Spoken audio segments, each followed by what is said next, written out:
जय हिंद मेरे प्यारे बच्चे। मैं उम्मीद करता हूं जो आप लोग बहुत अच्छे होंगे और बहुत सेहतमंद होंगे, अच्छे होकर पढ़ाई कर रहे होंगे। फिर से आप लोग के बीच NCERT class 6 science chapter number 11 लेके हम चले आए हैं। आज हम लोग पढ़ेंगे हमारे चारों ओर वायु। क्या प्यारे बच्चे, हमारे चारों ओर वायु यानी कि हवा। क्या हमारे चारों तरफ वायु है, हवा है? इसके बारे में हम लोग आज पढ़ने वाले हैं।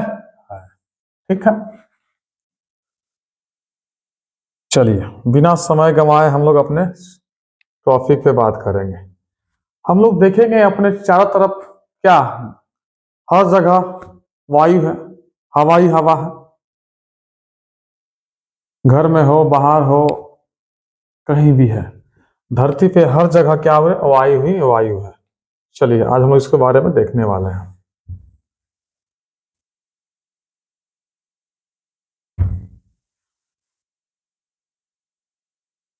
क्या वायु हमारे चारों ओर हर जगह उपस्थित है? बिल्कुल है। देखिए, हमारी पृथ्वी वायु की एक पतली परत से घिरी है। हमारी जो पृथ्वी है वायु की पतली परत से घिरा हुआ है, चारों तरफ से घिरी हुई है। ठीक है, इस परत की विस्तार पृथ्वी की सतह से कई किलोमीटर ऊपर तक फैला तक इसे वायुमंडल कहते हैं। जो अपनी पृथ्वी का स्तर है, जो मेरी पृथ्वी है, यहां से कुछ हद तक ऊपर तक क्या है प्यारे बच्चे? वो ऑक्सीजन है। पृथ्वी की सतह से कई किलोमीटर ऊपर तक, तथा इसे वायुमंडल कहते हैं। लिखिए, जैसे हम वायुमंडल में पृथ्वी के तल से ऊपर की ओर जाते हैं तो वायु विरल होती जाती है। जब पृथ्वी से तल से जब हम लोग ऊपर जाएंगे तो वायु क्या हो जाएगा विरल। यानी पर्वतारोही ऊंचे पर्वतों पर चढ़ते समय वो ऑक्सीजन की सिलेंडर अपने साथ ले जाते हैं। विरल का मतलब हो गया जितना ऊपर हम लोग जाएंगे उतना ऑक्सीजन वहां कम मिलेगा, वायु कम मिलेगा, हवा कम मिलेगा। इसीलिए कोई भी व्यक्ति ऊंचे स्थान पर जाते हैं, किसी पर्वत पे या पहाड़ पर, वहां पे ऑक्सीजन की सिलेंडर अपना पीछे टांग के चढ़ते हैं ताकि उससे ऑक्सीजन वो ले सके। ठीक है, अगर नहीं रहेंगे तो इंसान को ऑक्सीजन नहीं मिलेगा तो उनका कहानी तमाम हो जाएगा। वायु स्थान घेरती है। वायु क्या करती है बोले? स्थान घेरती है। ये हमारे चारों ओर उपस्थित है। वायु स्थान घेरती है, हमारे चारों तरफ उपस्थित भी है। वायु का कोई रंग नहीं होता। वायु का कोई रंग नहीं होता, या काला या उजला सफेद लाल कुछ भी नहीं होता। ठीक है, हम इसके आर पार देख सकते हैं। हम लोग इसके आर पार देख सकते हैं, या पारदर्शी। आर पार देखने की प्रक्रिया को हम लोग क्या बोलेंगे? पारदर्शी। आर पार देख सकते हैं। कहीं भी हो जहां प्रकाश हो वहां देखेंगे हम लोग आर पार देख सकते हैं। जब प्रकाश नहीं हो तो कोई बात नहीं है। दिन की मौसम होती है, आप देखिए बाहर निकल करके हम लोग बहुत दूर तक, काफी दूर तक देख पाते हैं। ठीक है, वायु किससे बनी होती है? अब देखेंगे वायु किससे बनी होती है। 18वीं शताब्दी तक लोग सोचते थे कि वायु केवल एक पदार्थ है। पहले 18वीं शताब्दी तक लोग सोचते थे कि वायु केवल एक पदार्थ है, लेकिन प्रयोग से यह सिद्ध हो गया कि वास्तव में ऐसा नहीं। वायु अनेक गैसों का एक मिश्रण है। अनेक गैसों का एक क्या है? मिश्रण है। अब वायु जो है 18वीं शताब्दी में हम लोग सोचते थे, उस वक्त के लोग सोचते थे जो वायु एक पदार्थ है। लेकिन आज के समय में वायु एक सिर्फ पदार्थ नहीं है, वायु में बहुत सारी गैसें मिली हुई है। और जैसे कि ऑक्सीजन, नाइट्रोजन, कार्बन डाइऑक्साइड, इस प्रकार के ईटीसी गैसें उसमें मिला है। एक एक करके इस मिश्रण के मुख्य अवयवों के बारे में हम लोग पता लगाते हैं। ठीक है, अब अपना वायुमंडल में क्या क्या है, कौन कौन गैस है, उसके बारे में हम लोग एक एक करके अभी देखने वाले हैं। पहले बात क्या है, जल वाष्प। वायु में जल वाष्प विद्यमान होता है। वायु में जल वाष्प जो है, जल वाष्प वायु में हवा में पानी रहता है। जल वाष्प मतलब पानी। ठीक है, पानी रहता है, हवा में पानी है। अगर आपको समझना है, अगर कहीं ट्रेन में आप जा रहे हैं, या तो एक कटोरा लीजिए या कुछ भी ले लीजिए, गिलास रखिए, कुछ भी रखिए, इसमें आप पत्थर का क्या बोलते, सॉरी, बर्फ का टुकड़ा डाल दीजिए। क्या डाल दिए, बर्फ का टुकड़ा इसमें डाल दिए, तोड़ तोड़ के डाल दिए। तो यहाँ पे देखिएगा, जब डालने के बाद कुछ के बाद यहाँ पे थोड़ा सा जमने लगता है। क्या होता है, यहाँ जमने लगता है।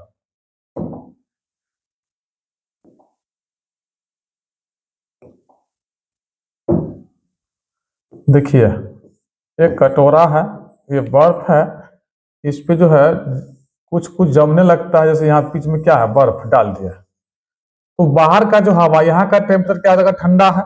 यहाँ का जो टेम्परेचर ठंडा है और बाहर का जो है, जब यहाँ का ठंडा है तो बाहर का टेम्परेचर क्या है, गर्म है। तो यहाँ पे बूंदा बूंदी तरह से पानी जो है, देखिएगा बूंदा बूंदी जम जाता है, साइड में जमा हुआ रहेगा।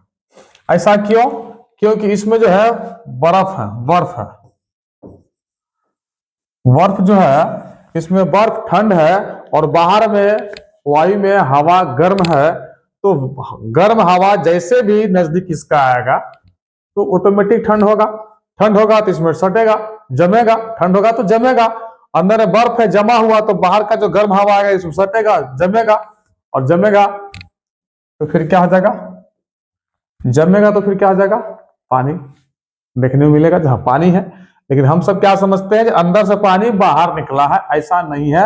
हम लोग ट्रेन में कहीं सफर किए होंगे तो देखिएगा, वहां पे बोतल में भी जो है पानी जो होता है,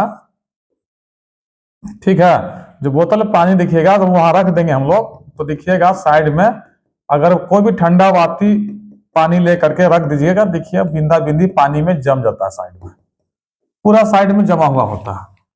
क्यों, क्योंकि बोतल में पानी तो ठंडा है और बाहर से अपना क्या है, गर्म हवा है। ऑक्सीजन क्या है, गर्म है। वायु क्या है, गर्म है। और वो गर्म जो है आएगा ठंड में, ऑटोमेटिक ठंड क्या होता है, जमा देता है, तो उसको गर्म चीज को जमा देता है। जैसे जमेगा तो वो दिखाई देगा ऑटोमेटिक बुंदा बुंदा पानी के रूप में। जैसे हम लोग कहेंगे ये पानी अंदर से बाहर निकला है। समझ चुके हैं?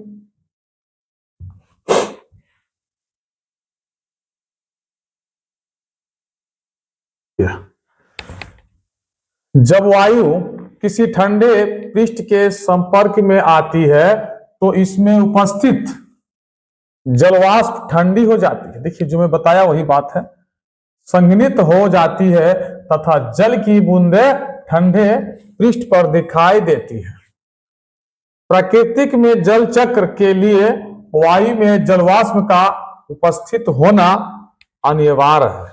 प्राकृतिक में जल चक्र के लिए, जल चक्र समझते चक्र के लिए वायु में जलवाष्प का उपस्थित होना अनिवार्य है। जल चक्र क्या होता है, अब देखिए, जितने भी पेड़ पौधा है इस सभी क्या देते हैं, पानी देते हैं। क्या देते हैं, पानी देते हैं। आप किसी भी पेड़ पौधा के पत्ते से अब जो है, एक गेहूं का पेड़ लीजिए, उससे अपने पानी कितना देता है, 500 लीटर। एक गेहूं का पत्ते पानी बाहर में 500 लीटर देता है। जैसे दिन में सूर्य का रोशनी निकलेगा, प्रकाश होगा, गर्म होगा, दिखेगा, गर्म होगा, वाष्प बन के उड़ता है, वाष्पोत्सर्जन होता है, वाष्प बन के उड़ जाता है और उड़ करके जाता ऊपर में, वो बादल बनता है। और वही बादल फिर बाद में जब ज्यादा भारी हो जाएगा ओला के रूप में गिरता है। जब ज्यादा भारी होने के बाद वो बादल गिरने लगता है, और जैसे हम लोग देखते हैं तो बोलते हैं वर्षा हो रहा है। कभी कभी तो ओला भी गिरता है, पत्थर भी गिरने लगता है, बर्फ वाला पत्थर, बर्फ जिसे हम लोग अपने कहते हैं क्या है, पत्थर है, लेकिन क्या होता है, बर्फ होता है, ओला होता है। ठीक है, अगर पानी का जो है कहा गया है जल चक्र अगर वर्षा की पानी आके जमीन पे गिरा, जमीन पे गिरने के बाद उस पानी को फिर हम लोग किसी गड्ढे में या कहीं पे या तालाब में जमा होता है, वर्षा होते रहता है, तो पहाड़ हो, पर्वत हो, कहीं से हो, पानी जो है ना वो जाने का रास्ता अपना देख लेता है। पानी जाते जाते किसी नदी में जाएगा, पोखर में जाएगा, और उसके बाद फिर समुद्र में चला जाएगा, और वहां से फिर गर्म होगा, प्रकाश की रोशनी निकलेगा, गर्म होगा, वाष्प बनेगा, वाष्प बन के ऊपर जाएगा, ऊपर में फिर क्या होगा, बादल बनाएगा, उस बादल पर क्या होगा, वहां पे ऊपर में टेम्परेचर कम है, ऊपर में वायु कम है, वहां पे क्या है, कम है, ठंडा जगह है, और ठंडा में ऑटोमेटिक वहां जमेगा। जैसे जैसे धरती से ऊपर जाता रहेगा, ऊपर में जमता रहेगा, ऊपर में वायु कम पाया रहता है। चलिए बात करेंगे ऑक्सीजन का। क्या हो रहे, ऑक्सीजन का, कांच का गिलास है, ये क्या है, क्रियाकलाप देख लीजिए। कांच का गिलास जो है, एक मोमबत्ती है, एक मोमबत्ती को धरा दिए, दोनों को धरा दिए, और कांच का गिलास से जो है, कांच का गिलास से क्या करेंगे, इसको हम लोग ढकने काम करेंगे। क्या किए, ढकने काम किए हम। अगर ढक देते हैं, एक मोमबत्ती को छोड़ देते हैं, क्या है, मोमबत्ती है, ठीक है, ये मोमबत्ती है। एक मोमबत्ती को हम लोग इसको गिलास से, प्लास्टिक गिलास से ढक दिए, या एक मोमबत्ती को छोड़ दिया इससे, तो क्या होगा, ऑटोमेटिक दिखिएगा, इसमें ऑक्सीजन नहीं मिलेगा, वायु नहीं पहुंच पाएगा, तो ये क्या होगा, बंद हो जाएगा, भूत जाएगा, और ये देखिएगा जलता रहेगा। कभी आप सब अपने घर पर प्रैक्टिस करके, प्रैक्टिकल करके आप देख सकते हैं। देखिए क्या बोला, क्रियाकलाप देख लेते हैं। अपने शिक्षक की उपस्थिति में एक समान लंबाई की दो मोमबत्तियों मेज पर लगाइए, दो मोमबत्ती मेज पर लगाइए और उन्हें जला ले। इनमें एक मोमबत्ती पर कांच का एक गिलास उल्टा करके रख दे और दोनों मोमबत्तियों को ध्यान से देखे, क्या दोनों मोमबत्तियां लगातार जलती रहती है या बुझ जाती है, बुझ जाती है, यानी भुता गया, जाती है आपस। देखेंगे कि जो मोमबत्ती गिलास से ढकी थी वह कुछ देर बाद बुझ जाती है, जबकि दूसरी मोमबत्ती जलती रहती है। इसका क्या कारण है, क्या कारण हो सकता है, विचार कर। क्या कारण हो सकता है, विचार कर। और बोला है, गिलास से ढकी मोमबत्ती इसलिए बुझ जाती है क्योंकि वायु का वह घटक जो मोमबत्ती के जलने में सहायता है वह सीमित है और मोमबत्ती जलने से कुछ देर बाद समाप्त हो जाता है, जबकि दूसरी मोमबत्ती को लगातार वायु मिलती रहती है और वायु का यह घटक जो जलने में सहायता है वह ऑक्सीजन कहलाता है। आप समझेंगे, दो मोमबत्ती को एक साथ रखेंगे, एक साथ रखने के बाद दोनों को, मोमबत्ती को हम लोग माचिस से जला देंगे। जलाने के बाद एक ले लेंगे शीशा का, कांच का एक गिलास, उस गिलास से हम लोग एक मोमबत्ती को ढक देंगे। अब एक मोमबत्ती को जैसे ढकेंगे उसमें जितना भी ऑक्सीजन होगा, वायु होगा, फिलहाल कुछ देर तक तो जलेगा, जैसे ऑक्सीजन खत्म हो जाएगा मोमबत्ती अपने आप बुझ जाएगी, ठीक है, बंद हो जाएगा, भुता जाएगा। और एक मोमबत्ती जो है सीधा वो जलता रहेगा क्योंकि उसको ऑक्सीजन प्रॉपर मिल रहा है, वायु उसको प्राप्त हो रहा है, तो जलता रहेगा। और जिसको वायु नहीं रहेगा वो जलेगा ही नहीं। तो आग लगने के लिए वायु का होना बहुत जरूरी है। नाइट्रोजन, अब नाइट्रोजन क्या है, अपने वायुमंडल में नाइट्रोजन कितना परसेंट पाया जाता है, नाइट्रोजन टोटल 78% पाया जाता है। कितना, 78%, ठीक है, नाइट्रोजन टोटल 78% पाया जाता है। मोमबत्ती के बुझने के बाद भी वायु का एक बड़ा भाग गिलास में शेष रह जाता है। मोमबत्ती के बुझने के बाद भी वायु का एक बड़ा भाग गिलास में ही शेष बच जाता है, यानी को जलता नहीं है। यह सूचित करता है कि वायु के कुछ अवयव जलने में सहायता नहीं होते हैं। जब मुझ के बच गया कुछ मोमबत्ती तो ये जो नाइट्रोजन है वो जलने नहीं दिया, शेष ऑक्सीजन जब तक था वो जल के समाप्त हो गया, और जैसे ऑक्सीजन खत्म हो जाएगा बच गया क्या, नाइट्रोजन, और नाइट्रोजन जलने के लिए देता नहीं है। वायु का एक बड़ा भाग जो मोमबत्ती के जलने में उपयोग नहीं हुआ तो नाइट्रोजन कहते हैं। जो मोमबत्ती भूत गया, बुझा गया, नहीं जला, वो किस लिए नहीं जला, क्योंकि नाइट्रोजन है। किस लिए, नाइट्रोजन है, इसलिए वो नहीं जला। आग लगने के लिए ऑक्सीजन की बहुत जरूरी है। अगर जहां ऑक्सीजन नहीं है तो वहां पे आग नहीं लग सकता है, आग नहीं लग सकता है। चलिए नेक्स्ट देखते हैं कार्बन डाइऑक्साइड। अब कार्बन डाइऑक्साइड किसे कहते हैं देखेंगे। कार्बन डाइऑक्साइड, अब बताइए कार्बन डाइऑक्साइड जो है, क्या हम लोग जितने भी है कार्बन डाइऑक्साइड छोड़ते हैं? जितने भी मानव है कार्बन डाइऑक्साइड छोड़ते हैं, और रात में पेड़ पौधा कार्बन डाइऑक्साइड छोड़ने का काम करता है। एक बंद कमरे में जब कोई पदार्थ जल रहा होता है तो घुटन महसूस होता है। अगर कोई एक रूम है, कमरा है, ठंड का दिन है या कभी कुछ भी हो, उसमें लगा दीजिए, आप धुआं लगा दीजिए, देखिएगा धुआं पूरा रूम में फैल जाएगा और आपको ऑक्सीजन लेने में समस्या होगा और आपको बहुत घुटन महसूस होगा। क्या होगा, घुटन महसूस होगा। यह घुटन कमरे में कार्बन डाइऑक्साइड की अधिक मात्रा एकत्रित होने के कारण हुई, जो कि लगातार किसी वस्तु के जलने के कारण बनती है। अब कार्बन डाइऑक्साइड जो है, कार्बन डाइऑक्साइड या ऑक्सीजन, देखिए ऑक्सीजन जो है, ऑक्सीजन कितना परसेंट मिलता है, ऑक्सीजन मिलता है 21%, और कार्बन डाइऑक्साइड जो है ये वाला है 0.03%, 0.03%। हमारे चारों ओर की वायु का एक छोटा अवयव कार्बन डाइऑक्साइड होता है। यह सलाह दी जाती है कि फसलों के अवशेष व सूखी पत्तियों को नहीं जलाना चाहिए, क्योंकि इससे वायु प्रदूषित होता है। अब देखिए कहीं भी कोई भी सूखा पदार्थ है, कुछ भी है, कोई प्लास्टिक गंदा फंदा वगैरह या कोई पत्ता पेड़ पौधा का बहुत सारा, तो उसको अगर हम लोग जलाते हैं तो वहां से बहुत सारा धुआं निकलेगा, और वो धुआं वायुमंडल में जाकर के वायु को खराब करता है, हवा को बर्बाद करता है।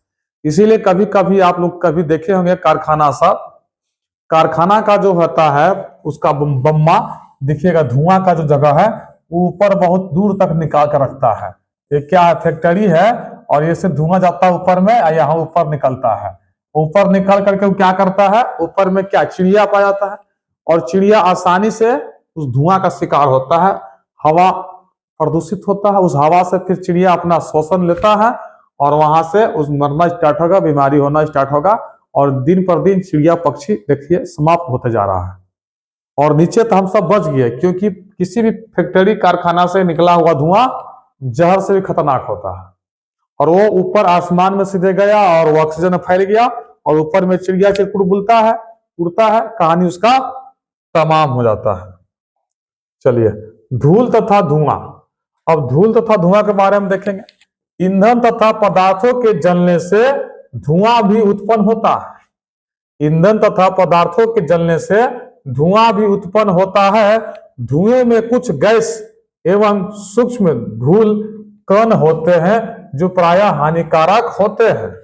इस कारण कारखानों में लंबी चिमनियां होती है। कारखाना में देखिएगा इसी कारण से धुआं को निकालने के लिए लंबा लंबा चिमनी होता है। ईटा पकाते, ईटा का भट्टा का देखते हैं, धुआं बहुत लंबा चिमनी से ऊपर बाहर निकाल दिया जाता है, क्योंकि बहुत बड़ा हानिकारक है। क्या है, हानिकारक है उस धुआं को, और उस धुआं को जितने भी चिड़िया पक्षी जो है उस धुआं को ऑक्सीजन में सही रूप से नहीं ले पाने के कारण से बीमारी होकर के मर रहा अपने आप। ठीक है, यह चिमनियां हानिकारक धुएं तथा गैसों को हमारी नाक से तो दूर ले जाती है, नाक से तो दूर हो गया, हम लोग से नाक से दूर हो गया, लेकिन आकाश में उड़ते हुए पक्षियों के बिल्कुल नजदीक ले जाती है। वायु में धूल के कण सदैव उपस्थित रहते हैं। वायु में धूल कण जो है, गर्दा मिट्टी जो इतना उड़ता है, वो सब उपस्थित होता है। और दूसरी बात देखिए, लेकिन ऑक्सीजन में उड़ते हुए पक्षियों के बिल्कुल नजदीक ले जाती है। जब कोई पक्षी का नजदीक जाकर धुआं छोड़ा जाए तो पक्षी जो वहां से धुआं अवशोषित करेगा, ग्रहण करेगा, वो ऑक्सीजन सही से नहीं मिल पाएगा, तो क्या होगा, कहानी तमाम होगा।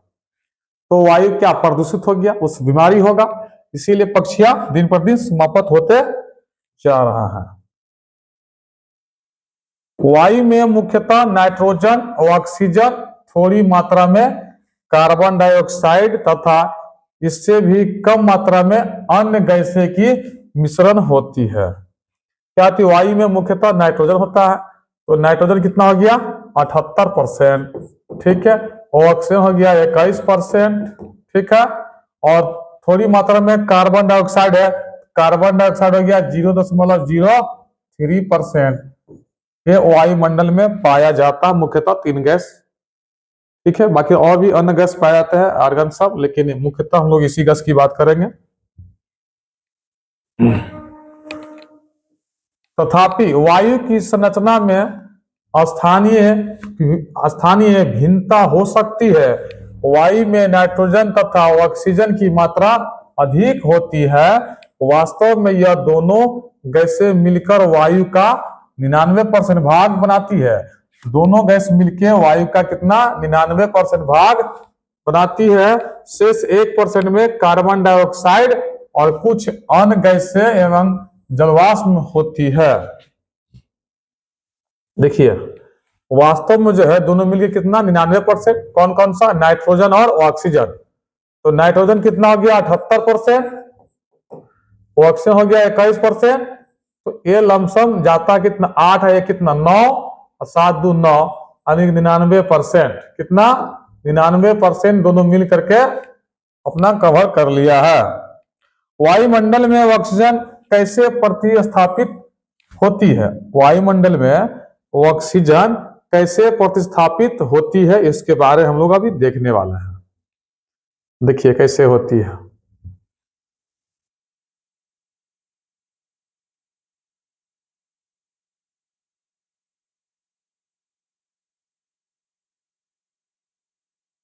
छोटा सा चैप्टर है। पौधे प्रकाश संश्लेषण की प्रक्रिया से अपना भोजन स्वयं बनाते हैं तथा इसके साथ ही ऑक्सीजन उत्पन्न होती है। उसके साथ ही क्या होता, ऑक्सीजन उत्पन्न होती है।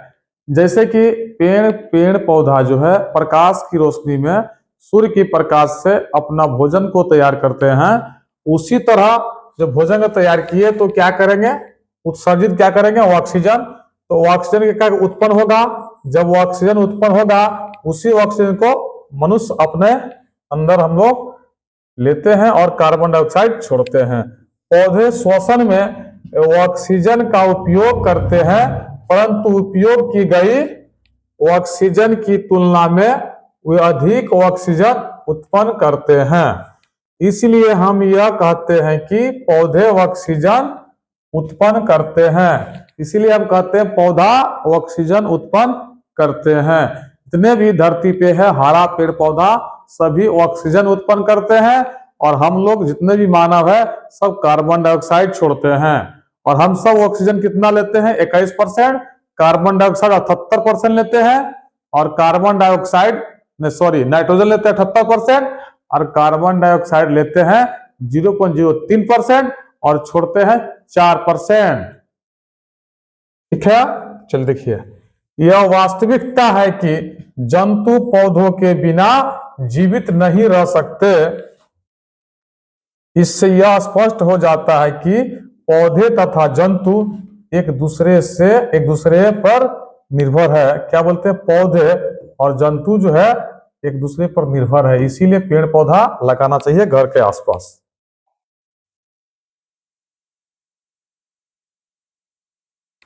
पृथ्वी पर जीवन के लिए वायु अत्यंत महत्वपूर्ण है। अगर पृथ्वी पर हम लोग जीवन जी रहे हैं तो वायु बहुत जरूरी चीज है। अगर हम सबकी वायु नहीं मिलेगा तो क्या जीवित रह पाएंगे?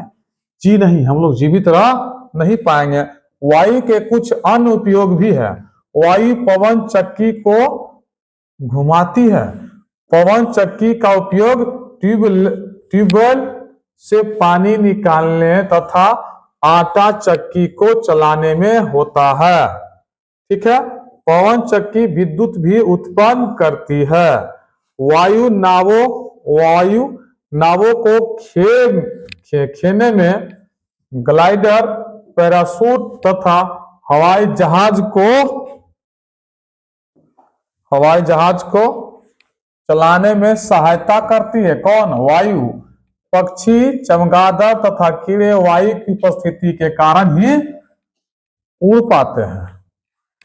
जितने भी हम लोग वायु में हैं, हवाई जहाज बोलिए, पक्षी बोलिए, चिड़िया बोलिए, कोई भी बिना हवा के कारण से, बिना वायु के वजह कारण से नहीं चल पाएंगे।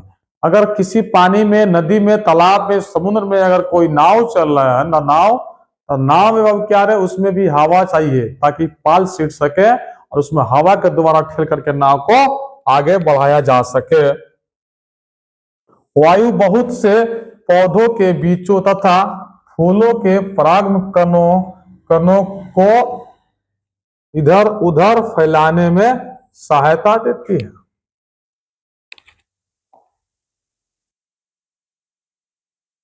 और जल चक्र में वायु एक महत्वपूर्ण भूमिका निभाती है। देखिए क्या बोला, वायु बहुत से पौधे के बीजों को, फूलों को इधर उधर करने में इसका काम होता है। वायु चलेगा, हवा कभी मारेगा, फूल उधर घुमा देगा, कभी उधर घुमा देगा, कभी इधर घुमा देगा, उसको बहुत जरूरी है, फैलाने में सहायता करती है। जल चक्र में वायु एक महत्वपूर्ण भूमिका है। जल चक्र में वायु का एक महत्वपूर्ण भूमिका है। जैसे कि तालाब का जल, अगर किसी भी तालाब पोखर का जल समुद्र में जाता है, वहां से वाष्प बन करके उड़ जाता है और फिर आसमान बादल में जाता है, फिर उस पे फिर मोटा मोटा बादल के रूप में होता है और ज्यादा भारी होने कारण से फिर पानी नीचे गिरता है और वही वर्षा होता है। फिर वर्षा के जल फिर से पहाड़ पे होते हुए, नाला होते हुए, पोखरा भरते हुए, फिर नदी में, नदी से द्वारा फिर समुद्र में, फिर ऊपर, फिर नीचे, ऊपर नीचे, ये प्रक्रिया चलता रहता है।